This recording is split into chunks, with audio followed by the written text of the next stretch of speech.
Paano kung sabihin ko sa inyo na ang linya sa pagitan ng mabuti at masama ay mas manipis pa sa inaakala ninyo? At ang pinakaordinaryo, pinakamabait na tao, yung kapitbahay o kasamahan sa trabaho, ay kayang gumawa ng matitinding karumal-dumal na bagay kung ilalagay sa tamang sitwasyon. Ngayon, lulubog tayo sa pinakanakakakilabot at pinakanaglalahad ng mga social experiments sa kasaysayan. Pag-aaralan natin ang 20 pag-aaral na nagpilit sa mga siyentipiko at sa buong mundo na muling isipin ang lahat ng alam natin tungkol sa likas na pag-uugali ng tao. Matutuklasan ninyo kung bakit tayo sumusunod sa mga utos kahit na ito'y hindi makatao. Malalaman din ninyo kung bakit natin nilalagpasan ang isang taong nangangailangan ng tulong at kung gaano kadali para sa isang grupo ng matitinong tao na maging kawan ng mga halimaw. Humanda kayo. Pagkatapos ng video na ito, iba na ang magiging tingin ninyo sa mga tao sa paligid ninyo at sa inyong sarili. Bago tayo magsimula, alamin muna natin, ano ba talaga ang social experiment? Hindi lang ito simpleng laro. Ito ay isang pagtatangka ng mga siyentipiko sa ilalim ng kontroladong sitwasyon na unawain kung paanong ang lipunan, ang isang grupo, at ang sitwasyon mismo ay nakakaapekto sa ating pag-uugali, pag-iisip, at nararamdaman. Marami sa mga eksperimentong tatalakayin natin ay isinagawa noong kalagitnaan ng ika-20 siglo, kung saan ang mga etikal na pamantayan sa agham ay, sabihin na nating, mas maluwag. Ang mga nakakagulat na resulta nito ang nagbunsod sa paglikha ng modernong mga alituntunin na nagbabawal na ilagay ang mga tao sa ganitong uri ng kondisyon. Ang mga kwentong ito ay hindi lang basta nakakatakot na tsismis, kundi mahahalagang aral na nagdulot ng kapalit sa psikolohikal at minsan maging sa pisikal na kalusugan ng ilang tao. Simulan na natin, marahil, sa pinakakilala at pinakanakakapangilabot. Ito ang eksperimento ni Stanley Milgram tungkol sa pagsunod sa autoridad. Isipin mo na isa kang kalahok. Sasabihin sa iyo na ito ay isang pag-aaral tungkol sa epekto ng sakit sa memorya. Sa katabing silid, may isang mag-aaral na nakaupo at ang trabaho mo ay magbigay sa kanya ng mga tanong. Sa bawat maling sagot, kailangan mong pindutin ang isang buton na magpapailaw sa kanya ng kuryente. Sa bawat pagpindot, tumataas ang boltahe. Ang taong naka-white lab coat, isang respetadong siyentista, ay kalmadong nagsasabi sa iyo na magpatuloy kahit na nagsimula ng sumigaw sa sakit ang mag-aaral, magmakaawa na huminto, at kalaunan ay tuluyan ng nanahimik. Sa tingin mo, gaano karaming tao ang aabot sa pinakamataas at nakamamatay na 450 volts na kuryente? Hinulaan ng mga psikologo, hindi hihigit sa 1% ang mga taong tunay na sadista lamang. Pero mas nakakatakot ang realidad. 65% ng mga ordinaryong tao, tulad natin, ay nagpatuloy sa pagpindot ng buton hanggang sa dulo dahil lamang sa inutusan sila ng taong naka-lab coat. Ipinakita ng eksperimentong ito na hindi mo kailangang maging isang halimaw para makagawa ng kahindik-hindik na aksyon. Sapat na ang simpleng utos mula sa isang taong kinikilala nating may autoridad. Ang susunod na matitinding pagbusisi sa sikolohiya ng tao ay ang Stanford Prison Experiment ni Philip Zimbardo. 24 na estudyanteng voluntaryo na may malusog na pag-iisip ang random na hinati sa dalawang grupo, bilanggo at bantay, sa isang improvised na kulungan sa silong ng unibersidad. Ang eksperimentong ito, na sana'y tatagal ng 2 linggo, ay sa pilitang pinahinto na matapos lamang ang 6 na araw. Bakit kaya? Dahil ang mga bantay ay nagpakita ng malinaw na sadistikong ugali. Iniinsulto nila ang mga bilanggo. Pinipilit gawin ang walang kabuluhang ehersisyo at pinagkaitan sila ng tulog at pagkain. Samantala, ang mga bilanggo naman ay naging pasibo, lubhang nalulumbay, at ang iba ay nagkaroon na ng nervous breakdown. Ang mga simpleng estudyanteng ito, dahil lang sa kaunting kapangyarihan at uniforme, ay naging mga tirano, habang ang kanilang mga kasama ay nagmistulang mga sirang biktima. Ang eksperimentong ito ang matibay na patunay kung gaano kabilis binabago ng sosyal na papel at sitwasyon ang ating pag-uugali, na nagpapalimot sa atin ng sarili nating moral na prinsipyo. Nagpapasama talaga ang kapangyarihan, at lumalabas na hindi pala kailangan ng matagal na panahon para mangyari ito. Pero teka, ano ang masasabi natin sa kapangyarihan ng dami ng tao? Ang eksperimento ni Solomon Asch tungkol sa konpormismo o pagsunod sa grupo ang pinakamagandang halimbawa niyan. I-imagine mo ang isang simpleng gawain. May ipinakita sa iyong linyang etalon, at sa tabi nito may tatlong magkakaibang linya na iba-iba ang haba. Ang kailangan mo lang gawin ay tukuyin kung alin sa tatlo ang katulad ng orihinal. Napakalinaw ng sagot, hindi ba? Pero ang hindi mo alam, nakaupo ka sa isang silid kasama ang iba pang kasali na mga Confederate o mga aktor lang pala. At isa-isa, sila ay tiyak na binibigay ang maling sagot. Ngayon, pagdating ng pagkakataon mo, ano ang pipiliin mo? Sasabihin mo ba ang katotohanan pero may risk na magmukha kang iba at salungat sa lahat?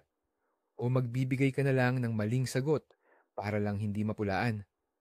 Ang resulta, 75%, 75% ng mga kalahok ang sumunod sa opinyon ng nakararami kahit minsan, at nagbigay ng maliit na sagot kahit alam nila na hindi ito tama. Ibinunyag ng eksperimentong ito ang matindi nating takot na maging tanging iba o black sheep. Handa tayong pabulaanan ang mismong nakikita natin, basta lang maiwasan natin ang salungatan sa grupo. Ito ang nagpapaliwanag kung bakit nananahimik ang mga tao kapag nakakakita ng kawalang katarungan, at kung bakit may mga buong bansa na sumusunod sa mga ideyang hindi makatwiran. Naisip mo na ba kung bakit tila baliwala lang sa atin ang taong nangangailangan ng tulong? Ang penomenang ito ay tinatawag na bystander effect o epekto ng saksi. Nagsimula ang pag-aaral dito matapos ang malagim na kaso ni Kitty Genovese, na pinatay sa harap mismo ng dos-dosenang kapitbahay, ngunit wala ni isa man sa kanila ang nag-abalang tumawag ng pulis. Kaya naman, nagpasya ang mga psychologist na sina Darley at Latany na subukan itong patunayan sa isang controlled environment.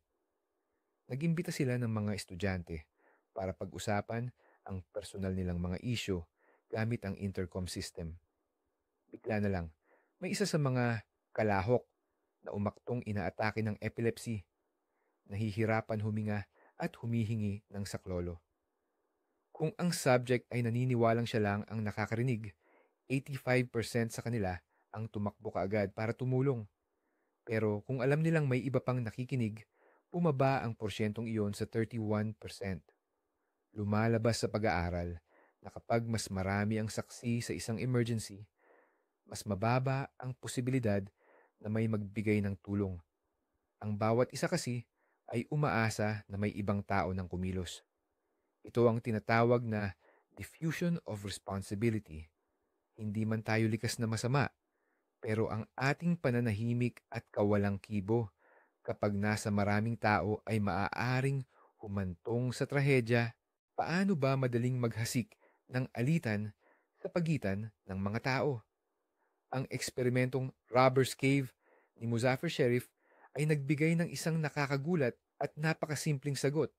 Hinati niya ang mga karaniwang 11 taong gulang na bata sa dalawang grupo at pinatuloy sila sa isang summer camp. Sa simula, hindi alam ng bawat grupo na mayroon pa silang kasama. Pero nang magsimula na si Sheriff na mag-organisa ng serye ng mga kompetisyon sa pagitan nila na may mga premyo para sa mananalo, doon nagsimula ang matinding giyera. Naging agresibo ang mga bata. Sinunog nila ang mga bandila ng kalaban, nagmurahan sila, at nag-umpisa ng pisikal na away. Ang galit ay nabuo, literal, na wala lang. Dahil lang sa simpleng paghihiwalay sa tayo at sila. At dahil sa kompetisyon sa mga resources. Ipinakita ng eksperimentong ito kung gaano kadali magsimula ang mga hidwaan sa pagitan ng mga grupo, ang rasismo at ang nasyonalismo. Ang kailangan lang talaga ay gumawa ng mga peking hangganan at sabihin, hindi sila katulad natin at gusto nilang agawin ang pag-aari natin. Pero para mapagkasundo sila, kinailangan ng mga siyentista na gumawa ng isang malaking problema na kaya lang nilang lutasin ng magkasama. Ang bawat salita ay may kakayahang manakit o kaya naman ay makasira ng buhay. Ang monster study ay isa sa pinakahindi etikal na eksperimento sa kasaysayan at nagpakita ito ng katotohanan ito sa nakakakilabot na paraan. Noong taong 1939, hinati ng mga siyentista mula sa University of Iowa ang 22 ulila na bata sa dalawang grupo. Sa unang grupo, na binubuo ng mga bata na may normal na pananalita, walang tigil nilang sinasabi na pangit ang kanilang pagsasalita, na sila ay nauutal at pinupuna ang bawat mali nila. Samantala, ang pangalawang grupo, na mayroon talagang problema sa pananalita, ay binigyan naman ng lubos na suporta at puro papuri ang natanggap. Ang naging resulta ay isang malaking katastrope. Ang mga bata sa unang grupo na palaging pinupuna ay naging kimi, nawalan ng kumpiyansa sa sarili at ang mas matindi pa, ang ilan sa kanila ay nagkaroon talaga ng permanenteng depekto sa pananalita na tumagal habang sila ay nabubuhay. Ang eksperimentong ito ay malupit na nagpakita kung paano makakasira ng isip ng bata ang negatibong reinforcement at ang pagbibigay ng masasamang etiketa. Ang mismong mga siyentista ang nagbigay ng pangalan na monster study, pag-aaral ng halimaw, dahil sa matinding pagkatakot nila sa mga naging epekto nito. Posible bang sumibol ang pasismo sa loob lamang ng isang ordinaryong classroom sa Amerika? Noong 1967, sinubukan ng history teacher na si Ron Jones na ipakita ang sagot sa kaniyang mga estudyante sa pamamagitan ng aktwal na eksperimento.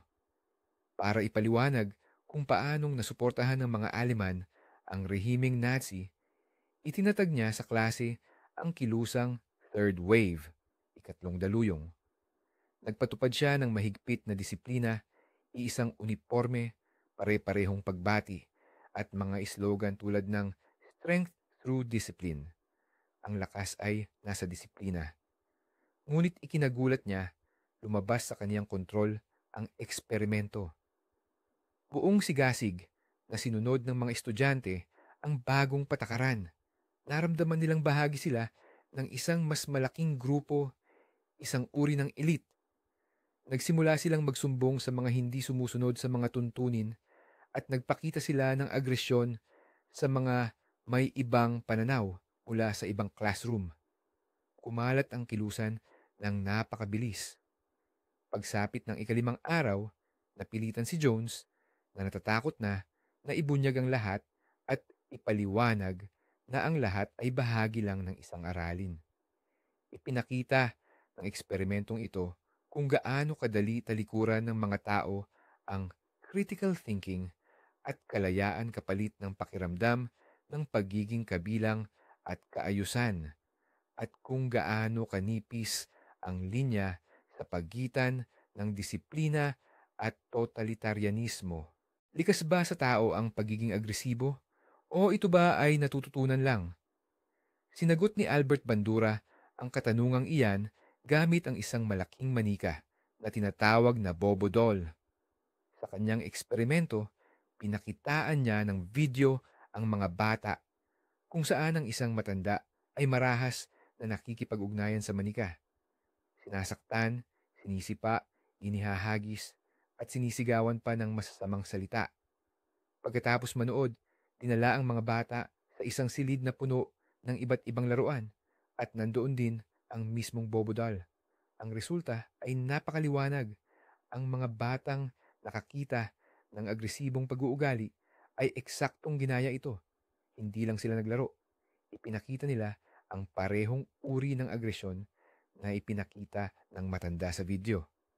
Samantala, ang mga batang nanood ng video ng mapayapang paglalaro ay nag-asal ng mahinahon. Ang eksperimentong ito ay nagpatunay sa social learning theory. Natututunan natin ang agresyon sa pamamagitan ng pagmamasid sa ibang tao. Dahil dito, napilitan ang lipunan na muling tingnan ang epekto ng telebisyon, pelikula, at maging ang pag-uugali ng mga magulang sa kanilang mga anak. Ang mga halimaw ay hindi ipinanganganak, sila ay pinalalaki. Minsan ay hindi man lang ito namamalayan. Gaano kabilis at gaano kaaga bang nagsisimulang matutunan ng mga bata ang racial prejudice or pagkiling batay sa lahi?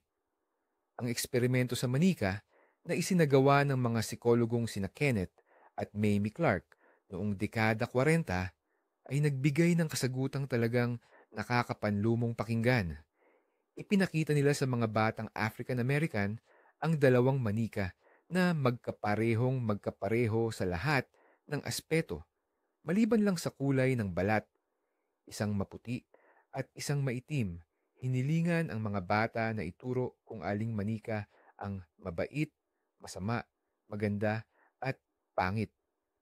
Karamihan sa mga bata, kahit pa pareho sila ng kulay balat ng maitim na manika, ay itinuring na ang puting manika ang may lahat ng positibong katangian, habang ang maitim na manika naman ang may negatibo. Ngunit ang pinakamatindi at pinakamapait na bahagi ay ang kanilang sagot sa tanong na, aling manika ang kamukha mo? Kitang-kita ang kalungkutan at pagkalito sa mukha ng mga bata habang itinuturo nila ang maitim na manika. Maliwanag na ipinakita ng pagsusuring ito kung gaano kasing lalim at kaaga tumatagos ang systemic racism o sistemikong pagtatangi sa isip ng mga bata na humahantong sa pagkamuhi nila sa sarili nilang kulay. Ang resulta ng pag-aaral na ito ay ginamit pa nga sa Korte Suprema ng Estados Unidos bilang matibay na ebidensya upang ipakita ang matinding pinsala na dulot ng segregation or paghihiwalay ng lahi sa mga paaralan. Kaya ba nating makita ang galing o genius kung ito'y nagpakita lang sa atin ng walang tamang karangalan or ambience? Para malaman ito, nagsagawa ng isang matalino at eleganteng social experiment ang The Washington Post. Sa gitna ng rush hour, sa isang subway station sa Washington, D.C., tumayo ang isang mukhang ordinaryong street musician at nagsimulang tumugtog ng violin. Sa loob ng 40 minuto, mahigit 1,000 tao ang dumaan sa kanyang harapan. Pero 7 lang ang nag-abalang huminto para makinig at 1 lang ang nakakilala sa kanya. Kasi ang musikero palang iyon ay si Joshua Bell, isa sa pinakadakilang violinist sa modernong panahon. At ang violin na gamit niya ay isang Stradivarius na may presyong $3.5 million sa kanyang performance na iyon, kung saan ang ticket sa isang concert hall ay umaabot sa daan-daang dolyar. $30 lang ang kinita niya. Ang experiment na ito ay nagpatunay kung gaano kadepende sa context tayo ang ating pananaw. Hindi natin nakikita ang halaga ng talento at kagandahan kung wala itong tamang package. Kailangan natin ng mga pang-posters, mamahaling venue, at angkop na atmosphere para lang makilala natin na ang nasa harapan natin ay talagang isang bagay na dakila. Sa gitna ng ating pagmamadali sa buhay, nagiging bulag at bingi tayo sa ganda ng sining. Isipin mo na lang, nakaupo ka sa isang kwarto nagsasagot ng test o survey, tapos bigla, umuusok na pala sa ilalim ng pinto. Anong gagawin mo? Siyempre, magpapaalarma ka. Pero paano kung nandoon ka sa parehong kwarto, kasama ang dalawa pang tao na nakikita rin ang usok pero wala silang reaksyon at tuloy lang sila sa pagsusulat? Ayon sa eksperimentong computer na puno ng usok, smoke-filled room experiment, sa sitwasyong ito, malamang ay wala ka ring gagawin. Lumabas na yung mga kalahok na mag-isa sa kwarto, 75% ang nagsumbong. Pero yung mga nasa grupo na may kasamang mga aktor na walang kibo, 10% lang ang gumawa ng aksyon. Umubo sila, kinuskos ang mga mata nila. Pero nang makita nilang kalmado lang ang mga katabi nila, naisip nilang, baka okay lang to. Ito raw ay isa pang halimbawa ng conformism at pluralistic ignorance. Ibig sabihin, kapag hindi sigurado ang sitwasyon, tinitingnan natin ang reaksyon ng iba para malaman kung ano ang tama o dapat gawin. Kaya kapag nanahimik ang lahat, nananahimik din tayo. Kahit paharap-harapan na ang peligro, ano ba ang nangyayari kapag nare-realize mong wala kang kontrol sa sarili mong kapalaran? Nadiskubre ni psychologist Martin Seligman ang phenomenon na tinatawag na learned helplessness sa pamamagitan ng medyo matitinding eksperimento sa mga aso. Ikinulong niya ang mga aso sa cages kung saan sila nakukuryente. Ang isang grupo ng mga aso, pwede nilang pindutin ang lever para patigilin ang shock. Pero sa pangalawang grupo, wala silang ganung option. Random lang, humihinto ang kuryente. Pagkatapos, inilipat ang parehong grupo sa bagong cage na may mababang harang. Madali lang itong talunan para makaiwas sa kuryente. Ang mga aso sa unang grupo, mabilis nilang nagets ang gagawin at nakatakas sila agad. Pero yung mga aso sa pangalawang grupo, nasanay ng walang saysay ang pagkilos nila, humiga na lang sa sahig at umiyak, hindi na sila nagtangkapang umiwas sa sakit.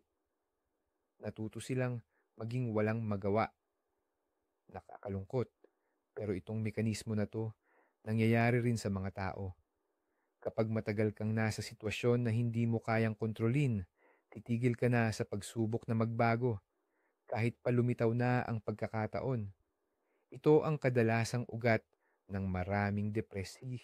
Ang ating memorya ay hindi kasing mapagkakatiwalaan tulad ng inaakala natin. Kaya itong madaling baguhin sa pamamagitan lamang ng isang salita. Pinatunayan ito ng psychologist na si Elizabeth Loftus sa kaniyang klasikong eksperimento. Nagpakita siya ng video ng aksidente ng kotse sa mga kalahok at pagkatapos ay nagtanong.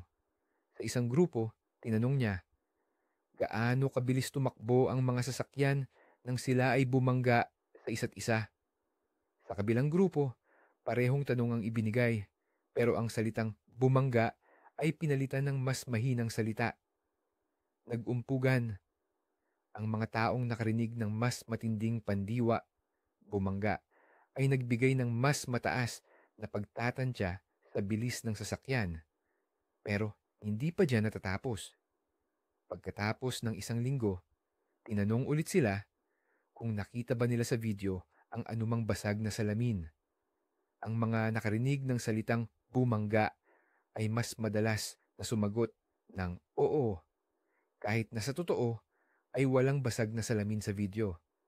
Ipinakita ng eksperimentong ito na ang ating mga alaala ay hindi eksaktong tala ng mga pangyayari. Maaari itong maiba o maging gawa-gawa lamang sa ilalim ng impluwensya ng impormasyong ibinigay pagkatapos ng insidente. Ito ay may napakalaking kahalagahan, lalo na sa sistema ng hustisya at sa mga testimonya ng mga nakasaksi. Handa ba tayong umalalay sa isang taong hindi natin kilala na nangangailangan ng tulong? Malamang, karamihan sa atin ay mabilis na sasagot ng "o". Pero ipinakita ng eksperimentong tinawag na ang mabuting Samaritano na kadalasan ang ating magagandang intensyon ay nawawala dahil sa mapanghamong realidad ng buhay o sa mas madaling salita dahil sa pagmamadali. Sa pag-aaral na ito, hinilingan ng mga mananaliksik ang mga seminarista, mga estudyanteng naghahanda para maging pari na maghanda ng isang lecture tungkol sa talinghaga ng mabuting Samaritano na tumulong sa isang manlalakbay na binugbog. Pagkatapos, ipinadala sila sa ibang gusali para ihatid ang lecture na ito. Sa isang grupo, sinabihan silang nagmamadali sila at huli na sila. Sa kabilang grupo naman, sinabi na mayroon pa silang sapat na oras. Habang naglalakad, may nakasalubong silang aktor na umarte na masama ang pakiramdam, umaaray at umuubo. Sino kaya sa kanila ang huminto para tumulong? Sa mga hindi nagmamadali, 63%, 63% ang tumulong. Pero sa mga huling-huli na, 10%, 10% lamang. Ang nakakagulat, ang ilan sa mga nagmamadali ay literal na tinaluntungan ang taong nakahiga patungo sa silid-aralan kung saan sila magtuturo tungkol sa kahalagahan ng pagtulong sa kapwa. Ang moral ng kwento, ang ating pagiging matulungin at ang ating moralidad ay lubos na nakadepende sa sitwasyon. Kapag tayo ay nagmamadali, madalas ang ating pinahahalagahan ay naisa sa isang tabi. Ngayon, pag-usapan naman natin ang isang tunay na horror na sinang-ayunan mismo ng Estado. Ang Project Aversion ay hindi lang basta isang eksperimento, kundi isa itong sistematikong programa ng medical torture na isinagawa sa militar ng South Africa noong dekada 70 at 80. Sa ilalim ng pamumuno ni Dr. Aubrey Levin, tinangka ng mga military psychiatrist na gamutin o baguhin ang oryentasyon ng mga sundalong bakla. Para sa layuning ito, gumamit sila ng brutal na aversive therapy.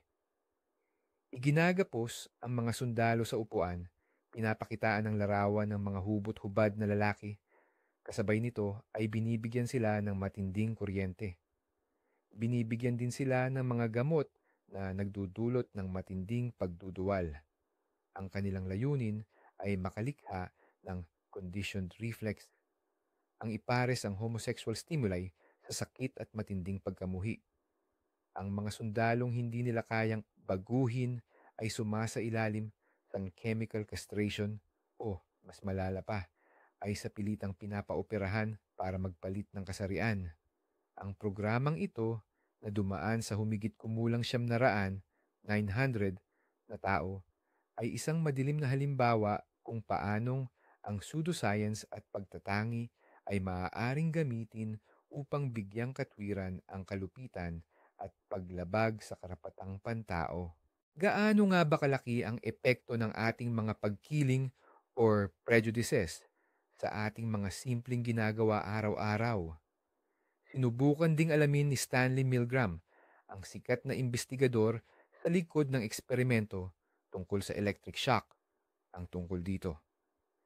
Sa tinawag niyang Lost Letter Experiment, nagkalat siya ng daan-daang envelope na may address at nakadikit ng selyo sa iba't ibang parte ng syudad. Ang ilang envelope ay naka-address sa mga walang kinikilingan o neutral na tatanggap, tulad ng isang ordinaryong tao o isang research firm. Samantala, ang iba naman ay naka-address sa mga organisasyong may matinding kulay politikal o ideolohikal. Halimbawa, sa mga kaibigan ng Partido Komunista o sa mga kaibigan ng Partido Nazi. Ang tanong ay, alin sa mga liham na ito ang pupulutin at ihuhulog ng mga dumaraan sa post office box bilang pagpapakita ng altruismo o pagkamaawain? Ang resulta, asahan na, 70%, 70% ng mga nakakita ang nagpadala ng mga liham na may neutral na address. Pero ang mga sulat na naka-address sa mga komunista at Nazi, 25%, 25% lamang ang nakarating sa patutunguhan.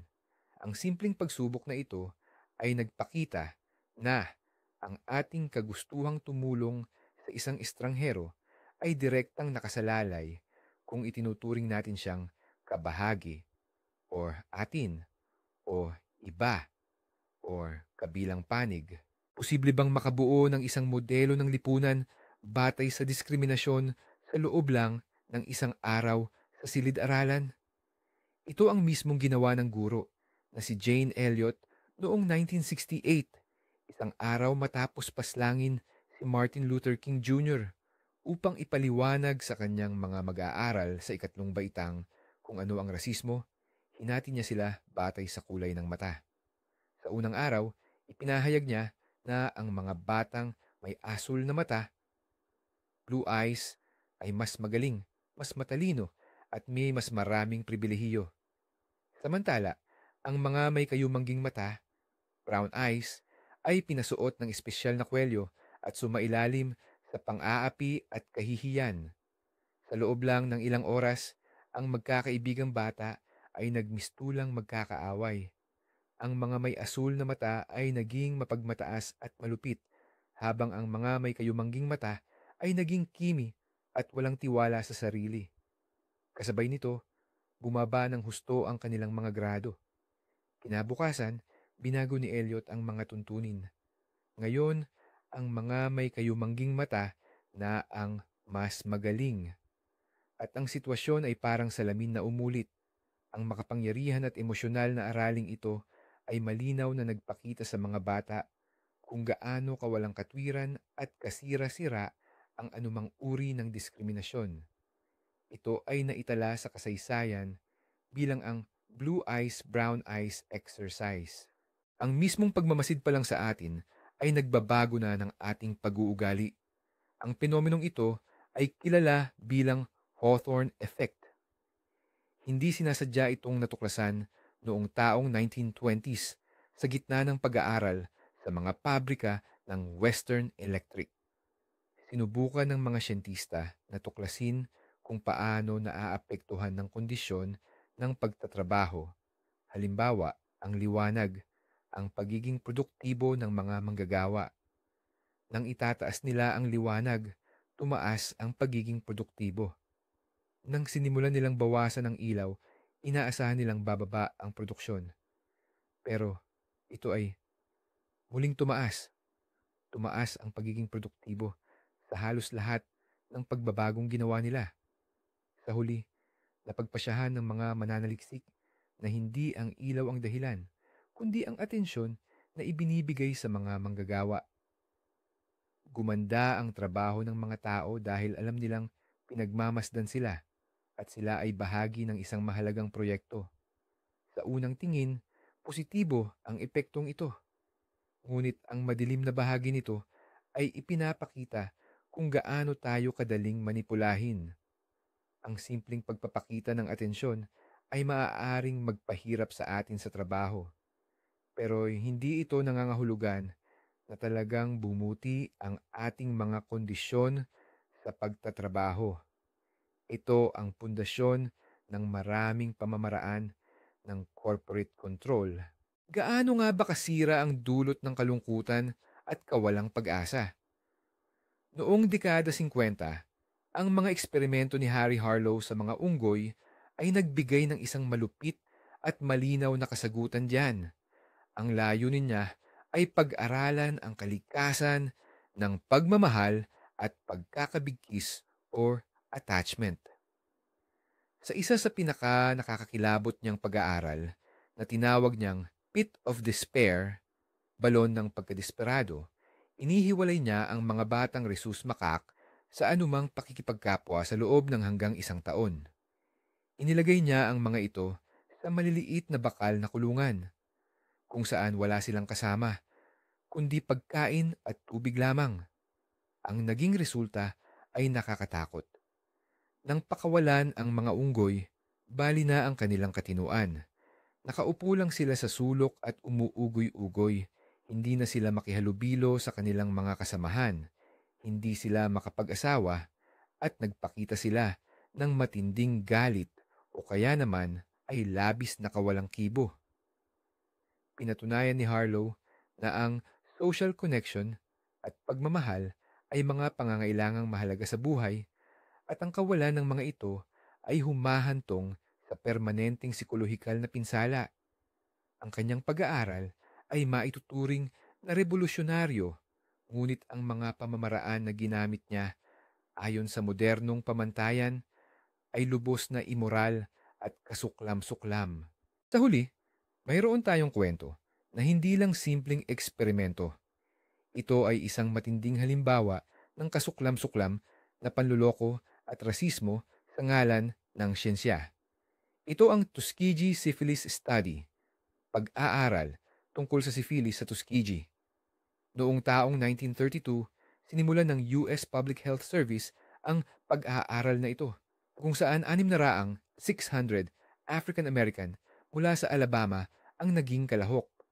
399, 399 sa kanila ay may sifilis. Sinabihan sila na ginagamot sila para sa tinatawag na bad blood, masamang dugo. Ngunit ang totoo, wala silang natanggap na gamutan. Simpleng pinanood lamang ng mga siyentista kung paano unti-unting winawasak ng sakit ang kanilang mga katawan. Kahit pa dumating ang penicillin, ang epektibong gamot laban sa syphilis, noong dekada 40, hindi ito ipinagkaloob sa mga kalahok. Aktibong hinarangan pa nga sila ng mga mananaliksik upang hindi makakuha ng gamutan sa labas ng pag-aaral. Ang bangungot na ito ay nagpatuloy sa loob ng 40 taon. Sa panahong iyon, dose-dosenang lalaki ang namatay dahil sa sifilis, nahawaan ng kanilang mga asawa, at isinilang ang kanilang mga anak na may congenital syphilis. Ang pag-aaral na ito ay isang nakakatakot na paalala kung gaano kalupit ang magagawa ng tao kapag itinuturing nilang mababa ang isang grupo ng tao at inaalisan sila ng pangunahing karapatang pantao, lahat sa ngalan ng siyensya. Ano ba talaga ang ibig sabihin ng lahat ng ito? Ang 20 istoryang ito ay hindi lang basta koleksyon ng nakakakilabot na pangyayari. Ito ay isang salamin na nakakatakot tingnan.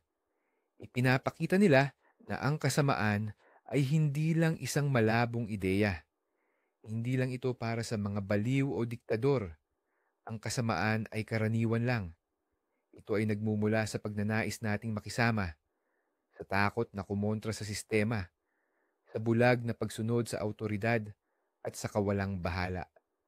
Ang pinakakakilabot na krimen sa kasaysayan ay naganap hindi dahil masama ang lahat ng tao, kundi dahil nanahimik ang mga mabubuting tao o ginawa lang nila kung ano ang ipinag-uutos sa kanila.